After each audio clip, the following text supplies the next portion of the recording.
Hi, I'm Francisco with Stonely, and I'm going to walk you through how to create a guide, which is the foundation for anything you want to build inside of Stonely.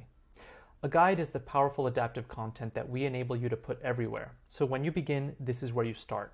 Whether you're putting guides into hotspots, in-app announcements, or putting them inside of a full knowledge base, a guide is the first thing that you'll want to build.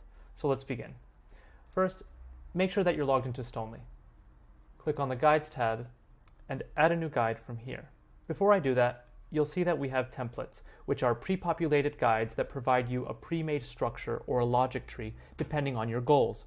So if you choose from one of our templates, you'll just need to replace the example content that we provide with your own content.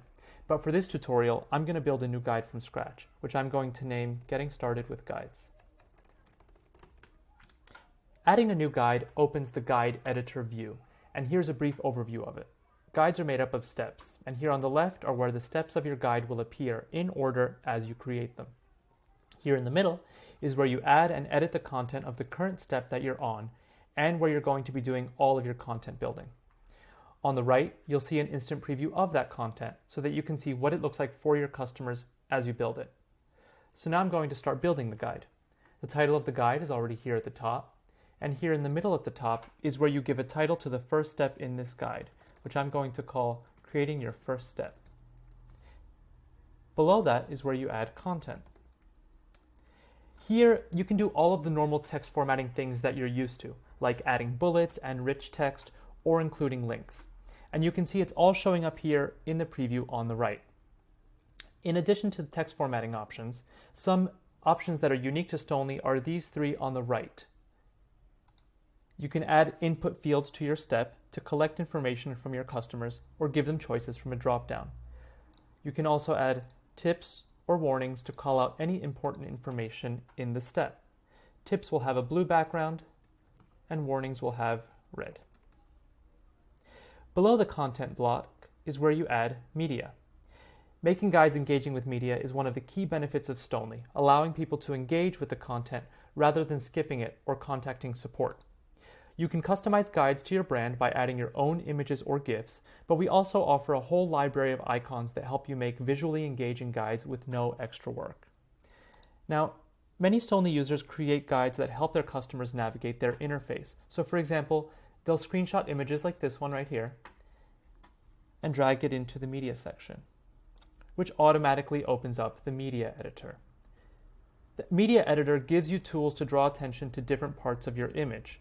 So you can add things like boxes to highlight an area or arrows to point things out, and you can also add text or crop the image right from this interface. And as you can see, it's showing up here on our step as we create it. Now, I'm going to delete this to show you that you can also add a video to a step. You can add a video from any number of video hosting sites, and here I'm going to do it from YouTube. And here you can see that you can also edit the video right inside of Stonely, clipping it down to the parts that are only relevant to the current step. And now I'm going to show you how to create new steps to build out a guide quickly. You can always add a new step from the bottom of the panel here on the left, but the way that we at Stonely do it, and the way that most of our customers do it, is by creating new steps directly from the bottom of the middle section right here. Now I'm going to briefly explain what kind of steps you can create to build out your guides, depending on your needs. Adding a new step is what you'll probably do most of the time, which creates a new blank step like the one that I started with today, but you can do other things.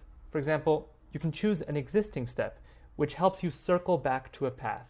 This is really helpful if you have two different types of users that have branched off and you want to rejoin their paths at an existing step that you've already created.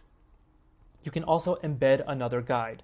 So that way you can create lots of guides, and if you get to a place in one of those guides where you need your customers to learn something that you already covered in another guide, you embed it right here so that you don't have to do double the work, but most importantly so that your customer doesn't need to search for and open up a new guide, and instead they're seamlessly going to be going to an existing guide to continue learning.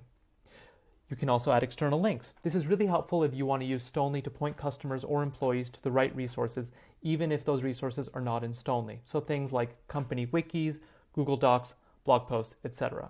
This way you can integrate your content and path people to it really easily. We also offer what we call special steps. These do things like open up chatbots from other providers, launch a Stonely guided tour, let you create contact forms, surveys, and more. So I'm going to add a few new steps from here, giving them simple names. Step 2, Step 3, and I'm going to make sure that they have the appropriate button labels. And so now we're on our way to building out a multi-step guide with different choices that will send customers down their own path. Here on the left, you're seeing that the steps are showing up in order as I've built them. And on the right, in the preview, you can see that as I've created the steps, the different choices that I provide show up as buttons.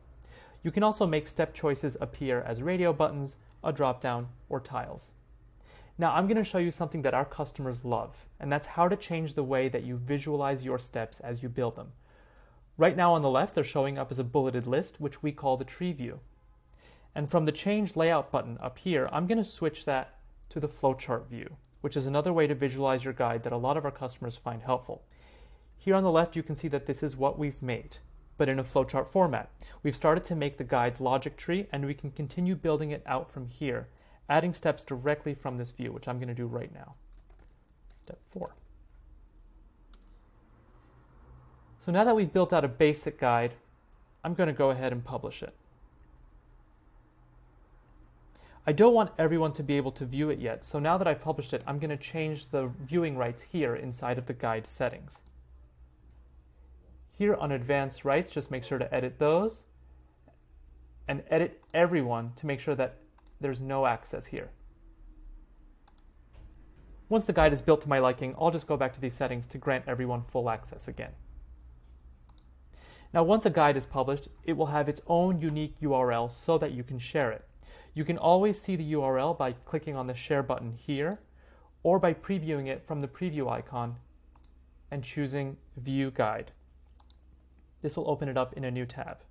And not only can you see what the guide will look like for your end users from this preview, you can also copy the guide URL to easily share it.